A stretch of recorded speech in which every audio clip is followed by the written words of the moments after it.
आज संवाद पक्षर निशा निवारण रक्षाबंधन कार्यक्रम बहु आडंबर सहित पालन करागला से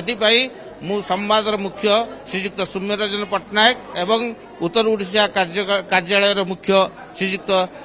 चित्तरंजन चिरंजीवी को बहुत बहुत धन्यवाद एवं ए कार्यक्रम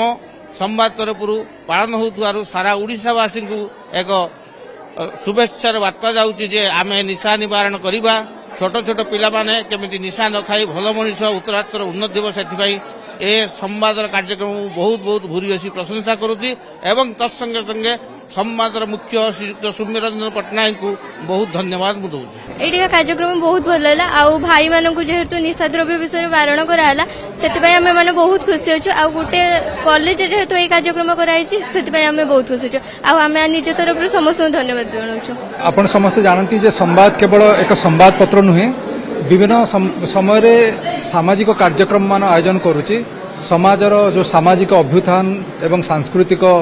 जो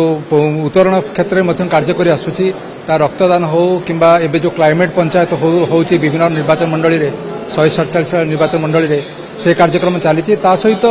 आमर प्रतिष्ठाता संवादर परिवार मुख्य श्रीजुक्त सौम्यरंजन पट्टनायक चाहिए राखी पूर्णिमा को गोटे भिन्न ढंग से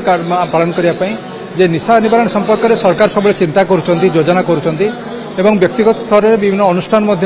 से संपर्क उद्यम करुँच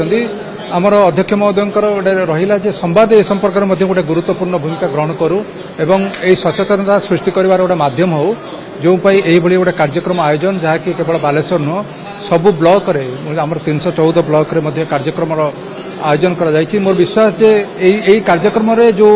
आलोचना होची जो स्वर उठुची ता निश्चित भाव समस्त को निकट में पहुंचब एवं निशा निवारण क्षेत्र में जहाँ किसी उद्यम कर निशा को सेवन को परिहार करने जहाँ किसी माने पदक्षेप नेब तादर संवाद एवं यही कार्यक्रम गोटे भूमिका रहिबो तेणु यही कार्यक्रम यही आभिमुख्य आगामी दिन में तार व्यापक रूप नेब।